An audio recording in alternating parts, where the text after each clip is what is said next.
Hello there everybody, you're the audience, my name is Supersonic Blood and welcome back to the next episode of Professor Layton vs Phoenix Wright Ace Attorney. Last time, we started off our case with Phoenix Wright, saw Mr. Johnny Smiles, the professional security guard, and realized he's an idiot, and as such this case is a little bit more strange than initially thought. Phoenix is pleading for not guilty, but now we're pushing on further with that.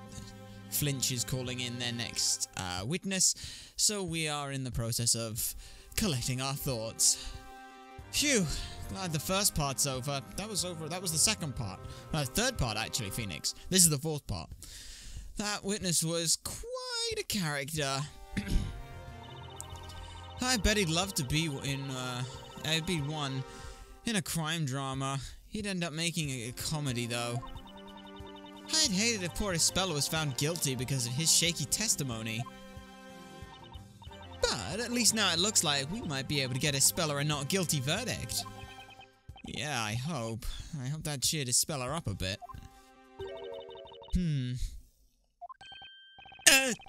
I forgot about Darklaw.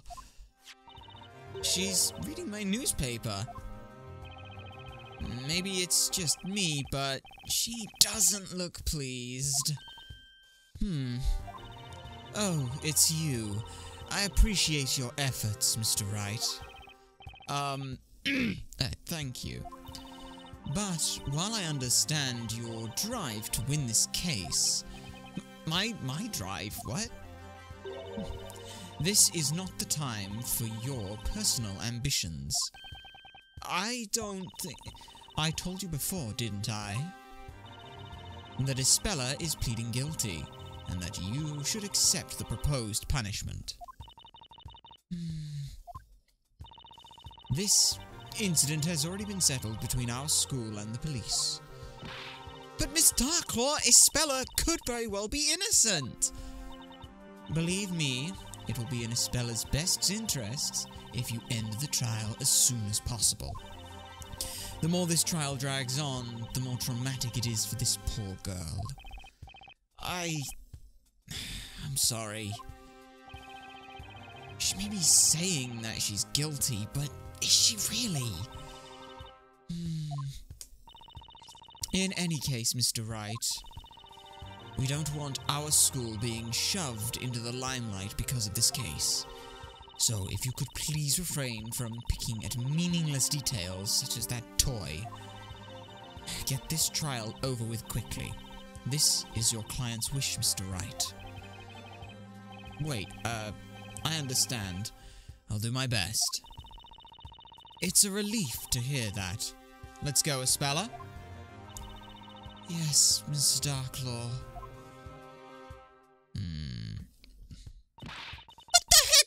All about? We've been busting our butts off in there trying to prove Isabella is innocent, and now she expects us just to give up now?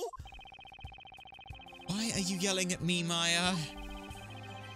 But when you think about it, Darklaw's acting very strange. Yeah, though that said, if something's already been settled outside of court, why are we in court? Like, that's the thing that doesn't get me. If they're saying this is a matter that's been settled between the school and the police, and this has been settled outside of court, why is this coming up with... Why is this at all even in court? Like, unless they're saying that the matter had already been settled, the court process was just defining the sentence of what was going to happen. That's, like, the only thing I can think of, but it's weird. Why not just say, you know, look... We've already, I suppose they did say, we've already spoken with the police, they've given us this punishment, we're fine with it. You literally just need to stand there to accept that this is what they say, that the punishment is. Her own pupil's on trial and she just stands around reading other people's newspapers. Maya, to be fair, if you've left the newspaper in a waiting room, people are going to read it. This is kind of what you do in waiting rooms. Yeah... What's she so busy reading about, anyway? There's nothing about Isabella in that paper. Was she checking the soccer scores or something? Ah, glad they called it soccer. It's football, but it's soccer. Well, the break's almost over. We better get back in there. Ugh. Flench looked really confident about this new witness. I'm Miss Bella's defense attorney. I'll stand by her no matter what.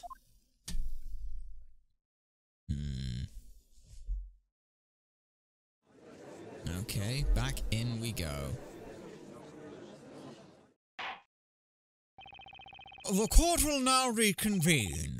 Prosecution, is your witness ready? Of course, Your Honor. Bailiff, please bring her in. It's also been a couple of days, so I'm trying to remember the voices for everything. Witness, state your name and occupation.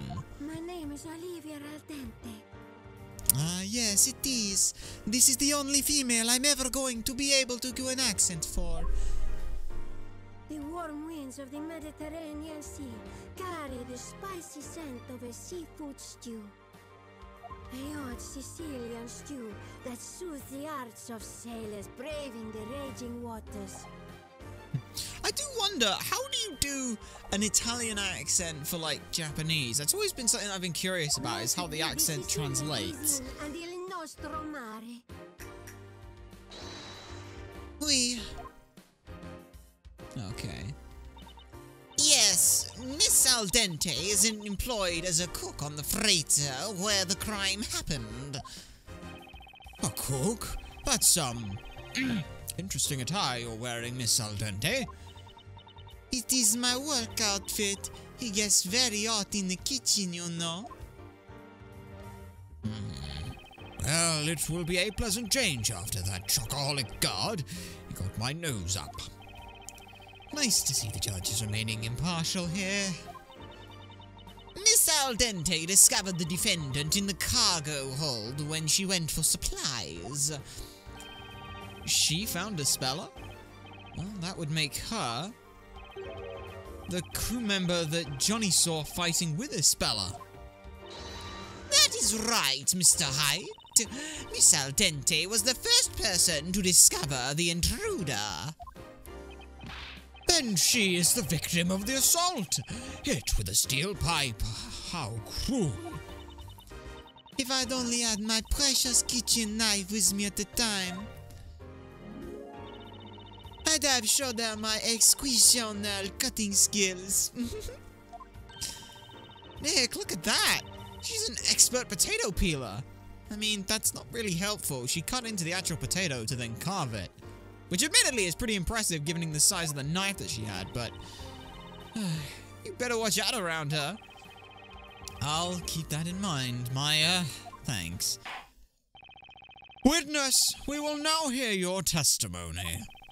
Describe to us what happened in the cargo hold. Certamente, gladly. Certamente? I don't know Italian. I assume it's Italian. But no, now we have Aldente. When I found the girl, I went to the cargo hold to check the supplies. It was past 10 p.m. And I found that girl hiding and clutching one of them bizarro toys. She made as if to run away, so I tried to stop her. Then she grabbed the pipe.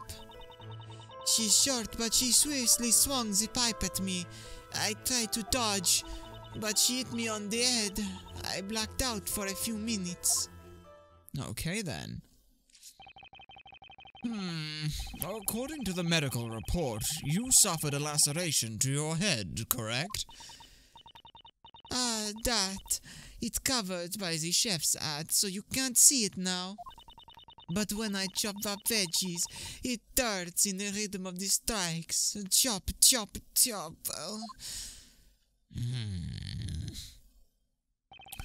That sounds most terrible, Miss Aldente. I should have been more careful, but she looked like a little piccola girl. Olivia is much taller than Isabella. Yeah, Isabella's about the same size as you, right? I may be short, but I'm well proportioned, and that's all that matters. Yes, thank you for that, Maya, thank you. Your Honor, the prosecution would like to present the decisive evidence that proves the defendant's guilt. What? This is a photograph of the defendant's fingerprints on the steel pipe. Is it now? As you can see, the fingerprints are very clear. They were left by the assailant. They have already been examined and found to be those of the defendant. No, that's not great. Well, that settles it. This is undoubtedly decisive evidence. What? Fingerprints on the weapon are Ispella's. Just to put your inquisitive mind at peace, Mr. Wright, there were no other fingerprints. Yeah, but anyone cannot leave a fingerprint. This photograph shall be added to the evidence. Thank you. Have I not warned you, Mr. Wright? Further examination is but a waste of time. Nick, what do we do now? This evidence clearly points to Ispella. Maya's turning into Luke, and that's an unfortunate prospect. It's going to happen in the future. We're pleading that Ispella's not guilty. And if she's innocent, then this witness is lying. All I need to do is expose that lie. I've got to think straight and focus on finding the truth. The defense may cross-examine the witness. Okay. Now I've got to try and remember this case, because like I said, it's been a couple days, so I'm a little out of practice. So he went to the cargo to check the supplies. It was past 10 PM. That's fine. I found the girl hiding and clutching one of them bizarro toys. She made as if to run away, so I tried to stop her. Then she grabbed a pipe. I just want to check something right now, because I want to check this. Can I check the details on this?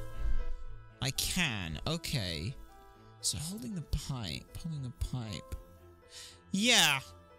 The problem with this is that if you were gripping that pipe, if you're holding a pipe like this, what you'll notice is that a lot of the time, your thumb, like I'll show you on my wrist, that you can see, when you get to it, the thumb should be near the same point as this finger. You have this sort of a motion. So wherever the thumb is, that's the direction you're holding it. So for this, if this pipe is there and you're holding it like this, you can see sort of the thumb comes through. It comes to about here. But what's actually happened here is this. The thumb is pointing downwards. So Ispella's holding the pipe like this. It's almost as if she's blocking a strike herself. That's come down to her head. So I'm curious about that. She grabbed the pipe. Okay. How did she grab the pipe? I wanna press this just to be sure. The defendant tried to escape. No, she had nowhere to run though, cause she was at the far end of the room. I'm really good at catching chickens that try to run from the knife, so I caught her rapidamente. And when you caught her, things took a violent turn. See, she was so small, you know, you wouldn't think she had it in her. There was a steel pipe propped against the wall right next to her. And it was this pipe from the picture, correct? See, she picked it up and held it in both hands, and then she shot, but she fiercely swung the pipe at me. I don't think she could. It's either here or the previous one where she mentioned she swung it. But you can't swing a pipe like that. I don't think... Oh, you could present that. I think it's here. Objection! Gotcha. It is there. You're claiming that the defendant swung the pipe at you? Well, that's impossible. Why do you say that, sweetie? The defendant's fingerprints were found on the pipe, however... There is a contradiction here! A contradiction? Impossible! That is most interesting. Well then, the defense shall explain. Yep, it's like I said. What in the photograph of the fingerprints contradicts the testimony? The position of the fingerprints. It's the position of the fingerprints, Your Honor. Oh? The position? Look. According to the witness's testimony, the defendant held the pipe like this. In order to hit the witness on the head, she raised the pipe like so. That is precisely what she did. And then she struck from above. But here's the problem. There's a couple problems. How are you supposed to hit someone from behind like that? And second of all, think about the fingerprints that she would have left had she done just that. What are you getting at, Mr. Wright? Look closely at the way I'm holding the pipe. In this situation, the fingerprints would look like this. The thumb is above the other fingers, or at the very least, closer to the index finger than that. Indeed, there's no doubt about it. Now, take a look at the fingerprints that were actually left on the pipe. Goodness! The thumb! It's below the other fingers. What? That's right. Miss Al Dente. What? What is it? Had the defendant attacked you as you had described, the fingerprints would have been the other way around, which means something's not right with your testimony.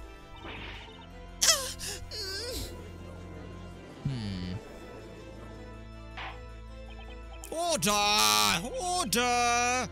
What is the meaning of this? These fingerprints were submitted as decisive evidence.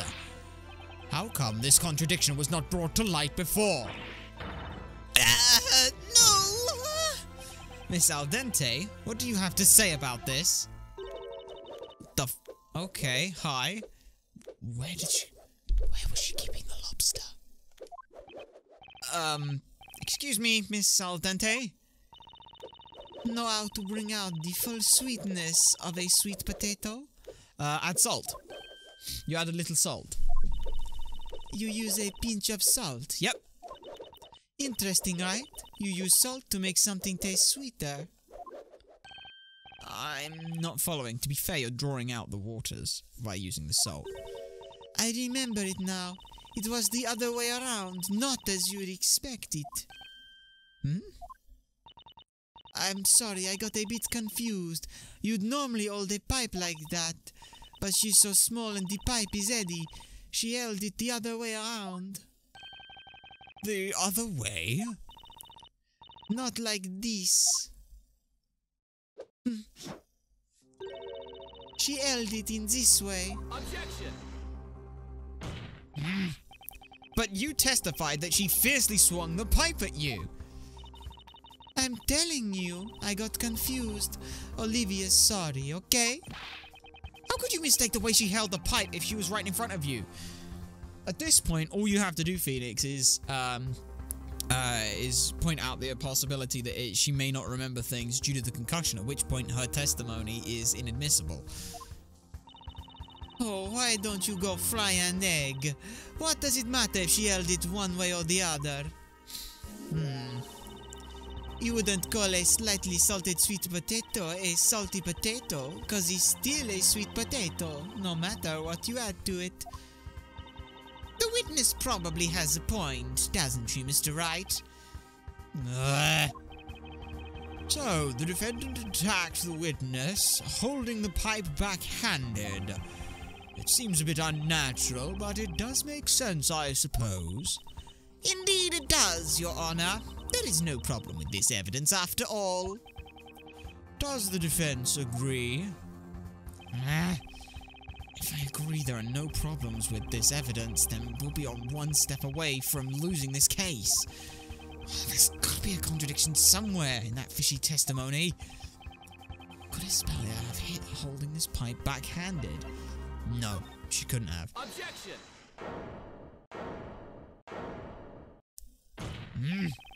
Well, Miss Al Dente, I'm afraid that... You're in a pickle now. I don't really see why. Adding a pack of lies to a testimony can turn things very sour for a witness. It would seem the defense is prepared to prove this claim. That there is a contradiction in this witness's testimony. Correct, Your Honor. I won't know until I try. The defense shall now present evidence to the court. The evidence contradicting the assertion that the defendant hit the witness holding the pipe backhanded. Oh, this is gonna be awkward.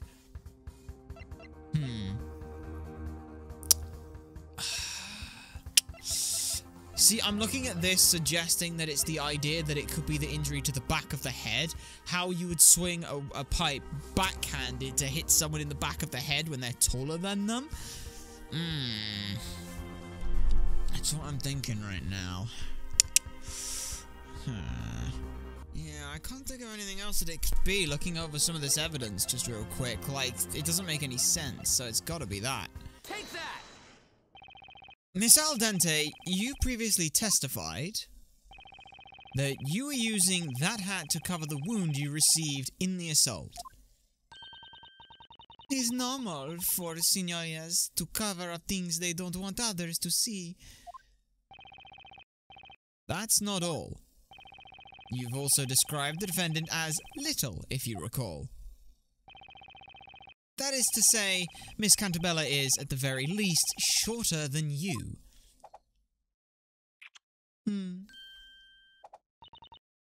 I've grown tall and healthy thanks to the wonderful Mediterranean sunshine. Let me ask you then. How did a girl shorter than you, holding a heavy pipe backhanded, manage to land a blow to the back of your head? I'd say it's impossible.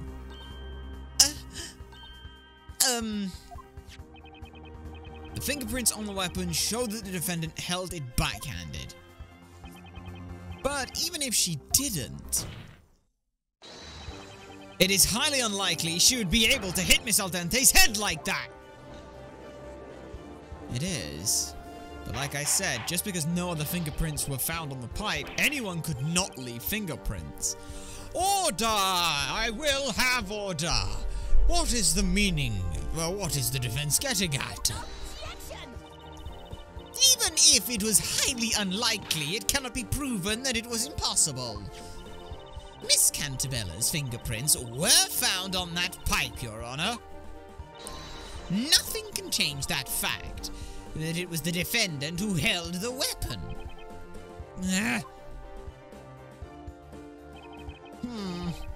That is so. Does the defense have any comments? I can't deny that. It's clear that Isabella did hold the pipe. She held it like this, right? Why would she do that? It'd be hard for her to hit anyone like this, wouldn't it? Wait a minute. When she holds it like that, it almost looks as if... The court recognizes the validity of the prosecution's objection. Fingerprints on the weapon prove that it was used by the defendant. Objection! The defense's fingerprints may be on the pipe, however, that doesn't prove she hit anyone with it. Objection! Nonsense! What else would she pick up the steel pipe for? Objection! Oh, I think that I've got a pretty good idea. Well then, the defense may elaborate on its idea. What I say next will turn this trial around. The defendant's fingerprints were left on the weapon when she tried to defend herself. Well, naturally. She held the pipe with both hands when she stopped it from coming down on her head. Stopped it? With both hands? That's right, like this. Please, take another look at this photo. These are not the fingerprints of an assailant, but rather the fingerprints of a victim who was defending herself. Which brings us to the conclusion that Miss Cantabella didn't attack the witness. She was in fact the victim, desperately trying to defend herself. This cannot be! And if Miss Cantabella was a victim, who was the real assailant? Well, there's only one person it could have done it. The only other person at the crime scene was Olivia Al Dente. It was you, wasn't it? Yep, we turn this one around. Order! Order, order! If I cannot have order, then the court will be adjourned. Be quiet, all of you! You just don't quit, do you?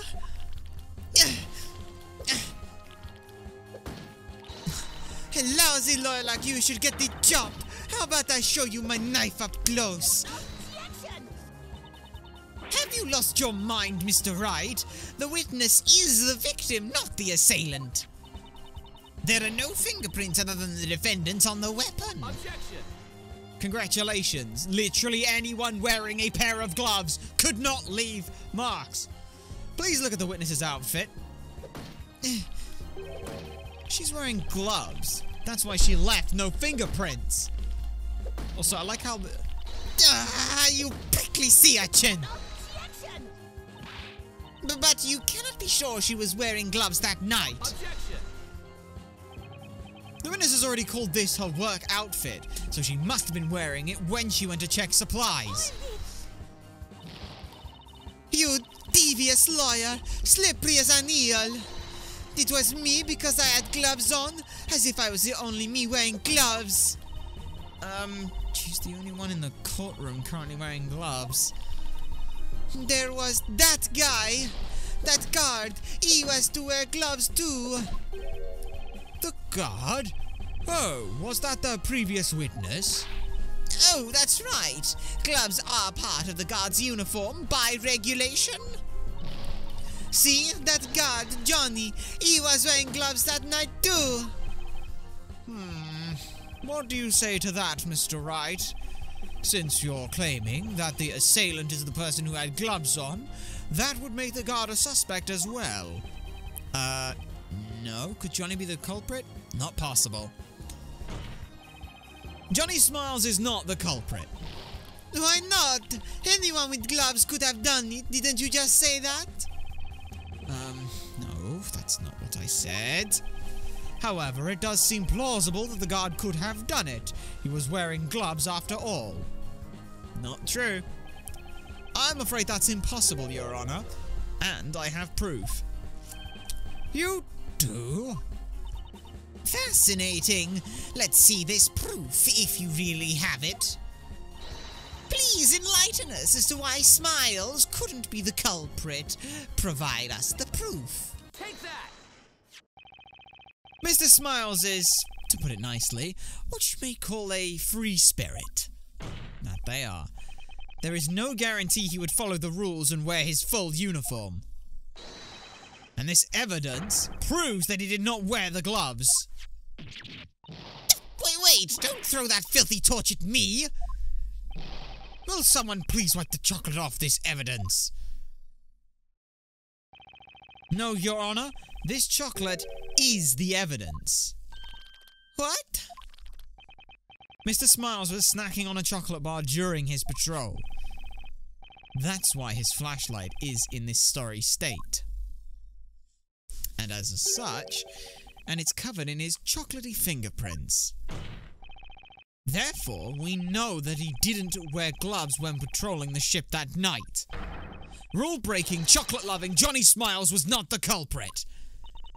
What? That's ridiculous. He's too silly. Gotta love the music. It's starting up. I love this. Your Honor, the defense has merely pointed out a possibility. To call this witness a criminal without actual evidence against her is preposterous. Objection. The prosecution's duty is to clear what any doubts there may be regarding the defendant's guilt. All I have done is demonstrated that there is, at the very least, a possibility that the witness is not telling the truth. Objection! At the very least, Isabella Cantabella is not innocent. As corroborated by PC Badger, the toy that she attempted to steal. What was that? Did Olivia just freeze for a second?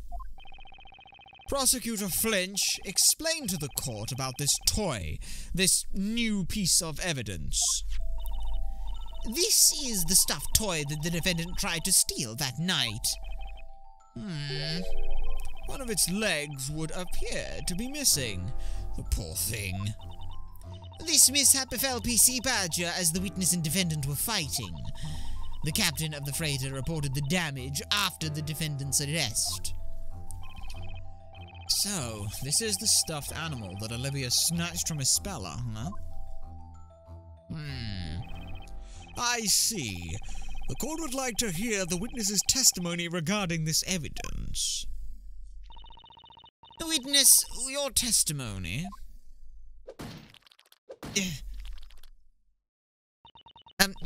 Excuse me, witness, you have been asked to testify.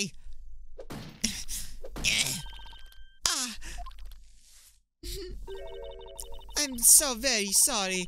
I got a little upset from all these accusations. I'm not used to this, to being called a liar. Yes, it's only natural. Don't worry about that. It's all that slimy attorney's fault. Why do I feel like a nail on a chopping board? The witness will now testify. Tell us how you retrieved this toy from the defendant. Gladly. Oh, il nostro mere. I wonder what she's saying. I don't get it. Now, whatever she said, I'll make sure that this is the last time she says it in court. Last testimony, huh? Alright. But yeah, already there's something to note about this. I hustled this toy back from that thief and then gave it to the police. When I found that girl, I thought I couldn't let her go with our precious cargo. Naturalmente, I had to get that toy back from her first. His leg got ripped off, though. But there's no way I could have attacked her with that pipe. I was holding the toy in one hand. I don't remember much about when I was hit, but I got the toy back at least. Did you now? I see. What a commendable attitude, going to such lengths to protect the cargo. I may not be a security guard, but I'll do what it takes for the sake of our sheep. It didn't do much good in the end, though, did it? PC Badger is way too damaged to be sold. These lovely little toys are made at a workshop in London. We transport them down the River Thames, distributing them to children as we go. Didn't she call them bizarro toys earlier? And now it's suddenly that they're cute? And what about fingerprints on this toy? Unfortunately not. It is a soft toy after all, so no usable fingerprints were ever found. Well, that is unfortunate. Regardless, the court accepts it into evidence. The defense may now cross-examine the witness. Indeed. So, what we do know is that Johnny mentioned something important. Johnny's piece of decisive evidence was the fact that Isabella was holding on to part of the toy when he found her. Now they're saying that this is the toy. I wrestled this toy back from that thief, then gave it to the police. Hold it! When you entered the cargo hold, Isabella had this stuffed animal. Naturalmente, I caught her red-handed. She was trying to steal it, I'm telling you. To be honest, it doesn't sound like she's lying. But is Isabella really a thief? We can't be sure about it. Just picking something up doesn't make you a thief. Anyway, something else in her testimony is on my mind right now. Has the defense changed its mind about their innocence of its client now? Witness, continue your testimony. What did you do after crossing the defendant? When I found that girl, I thought I couldn't let her get with her precious cargo. Don't care, that's fine. Naturalmente, I had to get that toy back from her first. His leg got ripped off, though. The stuffed animal's leg got ripped off when you were fighting. Yes. It came off easier than the shell of a freshly boiled lobster. Let's see. This thing does seem kind of flimsy. Stop picking on PC Badger! He may be a plushie, but there's no reason to make fun of him. It's not made very well, though. Looks like it might just come apart a bit if you pull it here, and... I ripped it out of the girl's hands and kept it with me until the police came. But there's no way I could have attacked her with a pipe. I was holding the toy in one hand. Hold it! So you didn't hit the defendant with this steel pipe? Aren't you forgetting who's the victim here, sweetie? I am, and I didn't strike myself with that pipe. Aren't you getting things backwards? Feeling dizzy? Maybe you haven't been eating properly. Well, she's right. Someone else must have hit her. Maybe I shouldn't be saying this, but... I don't remember much about when I was hit, but I got the toy back at the very least. Did you, though? Because I don't think you did. You don't remember much about it. See, and the room was dark cause only the emergency light was on. But there was definitely no one else in that room. Only me and that little girl. So it had to be her that hit me. She's not having second thoughts about that, it seems. So that's it, huh? Well, Nick, this one's easy. I know what to do. You're really finally starting to act like your normal self. That jetmag must have hit you like a ton of bricks, huh? There is a clear contradiction in Olivia's testimony. It's time to present some evidence and expose her lies. Okay, now it's just trying to see which one. You wrestled this toy back. I don't think you did. Toy Trellis tried to steal. Objection! Not even likely. Miss Al Dente, I would like to confirm just one thing.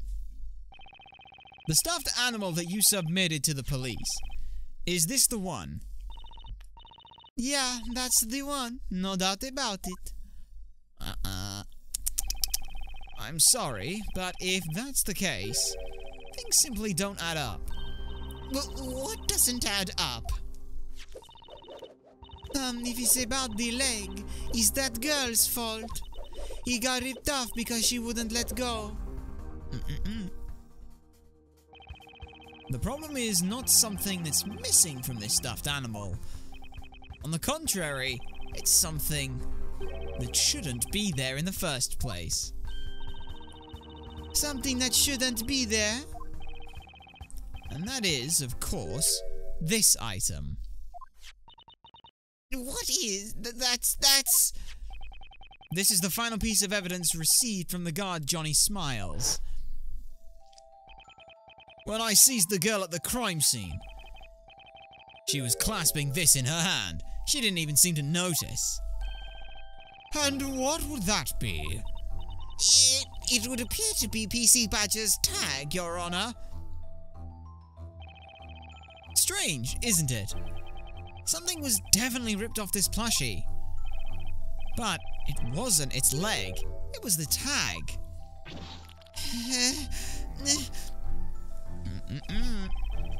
You noticed it too, didn't you, Miss Al Dente? This is the stuffed animal that Miss Cantabella was holding when you found her. Then why is the tag still on it? That's the only unfortunate thing with those things. It's just the long screams. Order! Order! I will have order. Hey, you tasteless looking prosecutor over there. Yes? What's this about a tag? You didn't tell me anything about that. If you'll please calm down. It's no use blaming the prosecutor on this one. He didn't even know that this tag existed. Objection! Witness! I had not been informed of such evidence. Yeah, you hadn't. If you had this in your possession, then why didn't you hand it in to the police? Sorry, Mr. Prosecutor. I am an expert at what I do. And my expert advice to myself is that I'd better keep this as my secret weapon. So I waited for the right moment to single-handedly settle the trial. See, yeah, we can't even accept that as evidence, so technically we can't use it as evidence against it, so yeah, probably shouldn't bring that up. For better or for worse, this tag's existence has only recently come to light. Neither the prosecution nor you, Your Honor, knew about this before the trial. Nor you, Your Honor, knew about this before your trial. But then, why is there a tag on this toy? How come this toy has a tag? Well, the answer is simple. There is a tag on this stuffed animal because the toy was swapped. There's only one possibility. Miss Al Dente, before handing the plushie into the police, you swapped it for another. Listen to yourself. Why would I even do something like that? Ridiculoco. And aside, this tag must be a fake. A fake? Why would you think that? That chocolate feet must be trying to frame me, that's what it is. Objection! Why would he frame you? Mr. Smiles has no motive to do something like that. Objection! No motive? It doesn't require much thinking to come up with one. He wanted attention. Yes, what he said. They got light to show off. That's all there is to it. Did Johnny produce bogus evidence to draw attention to himself? It's not possible. Well, it's an interesting theory, but it's impossible. And how do you know? I'll dice you like an onion. An onion. Anyway, was Mr. Smiles lying? There's an easy way to find out. What? And how do you plan to check it? By checking the fingerprints, of course. Fingerprints? Ah! According to Mr. Smiles' testimony, when he sees Miss Cancabella, she was holding the tag in her hand. Therefore, her fingerprints should still be on that tag, along with Johnny's as well. Try to find his spellers and not just Johnny's. Oh, please, for the love of God, Johnny, don't have smeared your fingerprints all over this thing.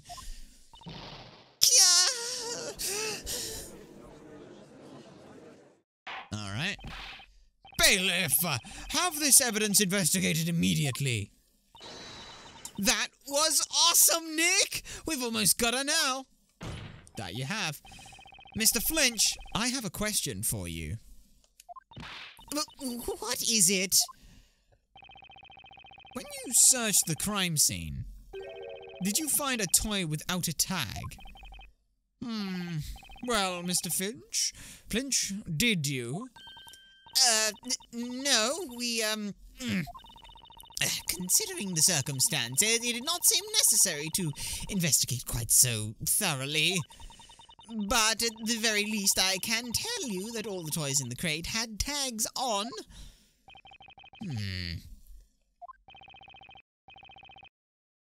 Excuse me, Your Honor. What is it, Mr. Wright? It appears no stuffed animal was found without a tag.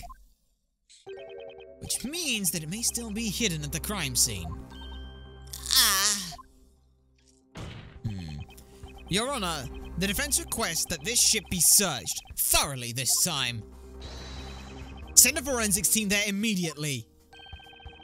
You're requesting another search? Objection! What? Surely you can't be serious. Whether the toy was swapped or not, it doesn't matter in the least. They are all the same. Any of them will do just fine. That is exactly why it's important. Huh? All these plushies are the same. There's no need to swap one for another. And yet, Miss Al Dente did. Why is it that the witness is getting so worked up about it? That's just... I had a feeling that there was something odd about this case. A stolen stuffed animal, and an assault connected to it. There had to be more to it. There had to be another crime underneath the surface. Nick! This is it. What should I do now? Request a search. Your Honor, the defense insists on a search. Should a plushie without a tag be found on the ship, there's a strong possibility that this case will be resolved. The prosecution does not acknowledge the need for... Ah, now I get to save my voice. Oh, hi, Tuna. That's a big tuna. You can't! No, you can't search it again! You just can't! That incidentally is the line that lets me work on her voice. No, you can't! You can't search it again! You just can't! It's the only way I get the Italian accent. Witness! Miss Al Dente! Why did you swap the stuffed animal? And why are you so afraid of having the ship searched? PC Badger holds all the answers. I say, Mr. Wright, could it be that you already know the reason behind the swap? Of course, I don't have any definitive proof, but when it comes to pointing out a possibility, I might have something. Very well then, let's see some evidence. Do you have any evidence that would explain why Miss Al Dente is against the search? Yes. There is a certain article in this newspaper. Elusive jewel thieves at large in London. Scotland Yard on red alert. Oh, that robbery. I have heard about it, of course. A group of thieves robbed a jewelry shop and made away with about 50 pieces of jewelry. Many extremely valuable stones were stolen as well. Scotland Yard's under great pressure to find them. All packages sent out from London are being scrutinized by the police. And what does this have to do with our case? Nothing. Well, I beg to differ. Ah, see, foreshadowing. The jewel theft took place in London. And that's where our freighter picked up its cargo. London? No, it can't be. Witness? That night, you discovered the defendant in the cargo hold.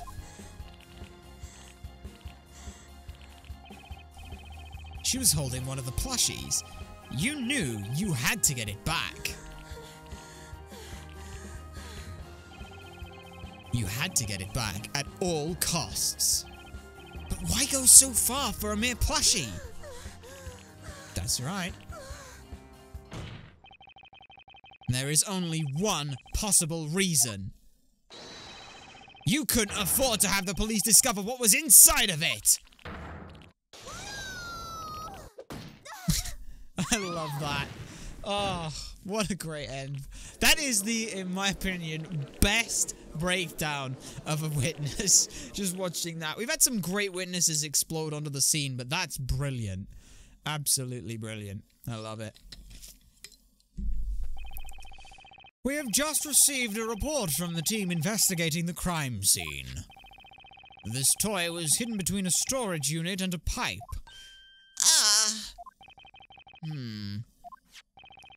The toy has been cut open and the contents examined.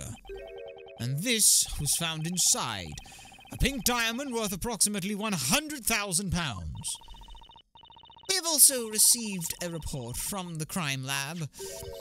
The defendant's fingerprints have been found on the tag. Do you have anything to say, Miss Al Dente? Do you? The fish mark's great. I lost, didn't I? So you are, eh? Yes, I'm one of them. I'm one of the jewel thieves. My role was to get the loot out of London. The police never checked the regular shipments from that workshop. We decided to take advantage of that blind spot. Indeed, the regular direct delivery service has been overlooked by the police. Possibly because that workshop produces the very mascot representing the police. The other crew had nothing to do with it. I used their ship. That is all. It was you who hid the jewels inside of the plushies. There was one jewel in each toy. I was carrying them away one by one. The defendant appeared to pick one of the toys up. I had my heart stand still when it saw that girl in the cargo hold. Whenever I was free, I stood guard in front of that room, yet she got in somehow. So there she was in the room with the hidden loot in one of the toys in her hand. So how did Isabella get in there? I don't know if she was trying to steal the toy or what, but I just had to get it back from her, no matter the cost. Then I handed in a different toy. I made it look like it was ripped in the fight. I would have been over for me if the police had found any of the jewels.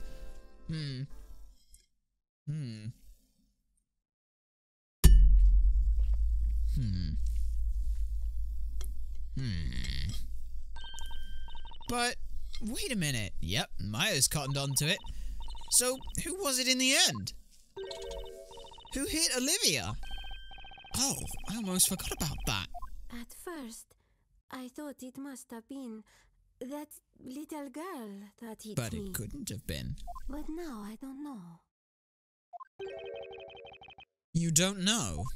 No one else was supposed to be in that room. But what if there was someone in the shadows? So now we have two people breaking on board. Some mischievous person hidden in the darkness. Yeah. That is an interesting question. One that ultimately doesn't ever end up getting solved in this case. Which is always interesting. That was a most unusual case.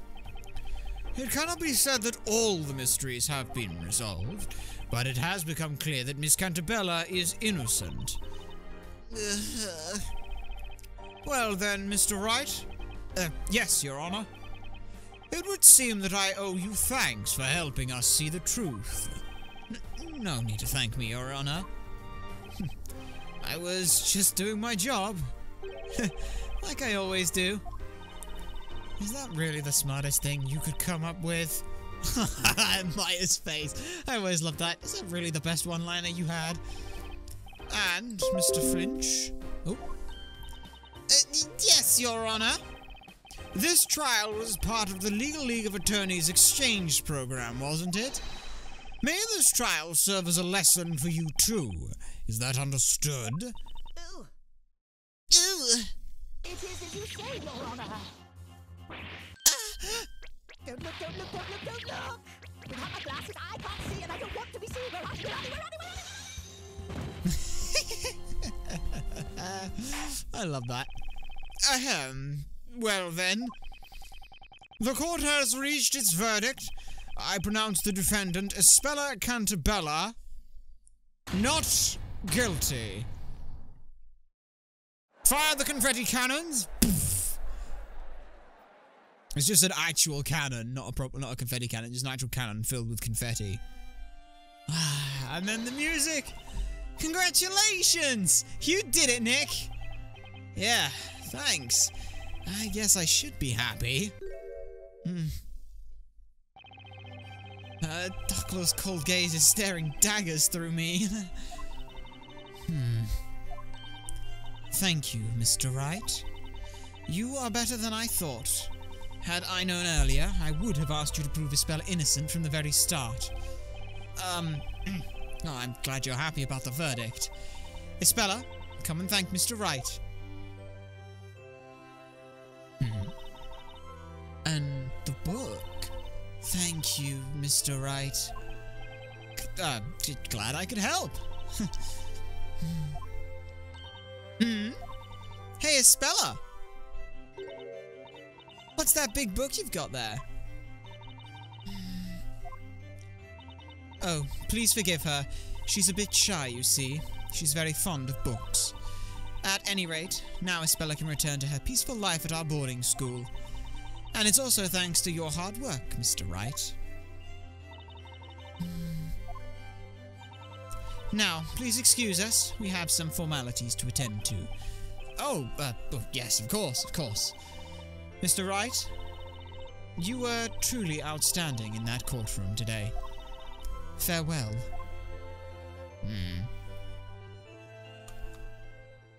And just like that, we've won our case. And all is right with the world. Now we can go on sightseeing London. Phew, it's finally over. You know, something's still bothering me about this case. Oh?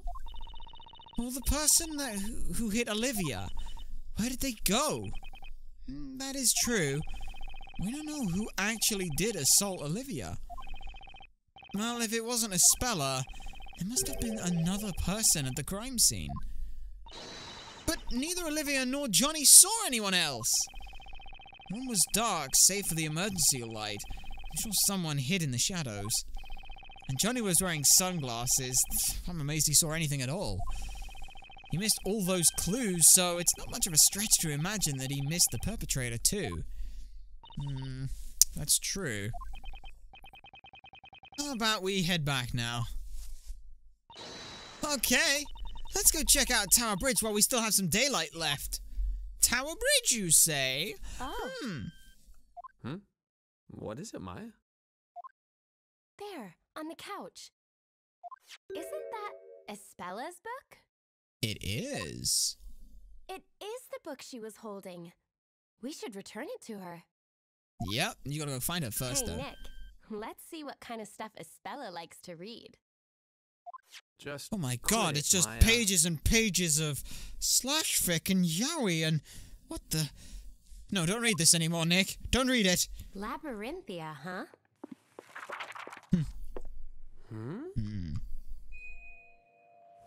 Also, question, where did the guards go? Huh? Maya, look. That's us. Also, I have found out since recording a couple of the episodes, it is the European voice that's used for Luke in the in the American version of the game as well, so that's kind of interesting. And just like that, they too have been isekai'd. Out of existence. Or into existence, who knows. But, ladies and gentlemen, that was something that shall be continued. For now, though, we're going to go ahead and end off this episode here. We finished off the prologue. Next time, we're going to be starting on the next chapter. But as you can see, our credibility score has gone up. We get Picarats for all of them. 400 Picarats going in. And 505. I have also realized where I missed the puzzle number 2. You have to talk to Barton after talking to Chelmy, but not before. You have to do it before you complete puzzle number 4. So we'll get to doing that eventually at some point. But for now, we will be ending off this episode here. Next time, we'll start on with the first chapter of the game. But for now, ladies and gentlemen, my name has been Supersonic Blur. Remember to like, comment, subscribe for more, and to share this stuff so people know it exists. You guys have been a fantastic audience, and I shall see you all next time.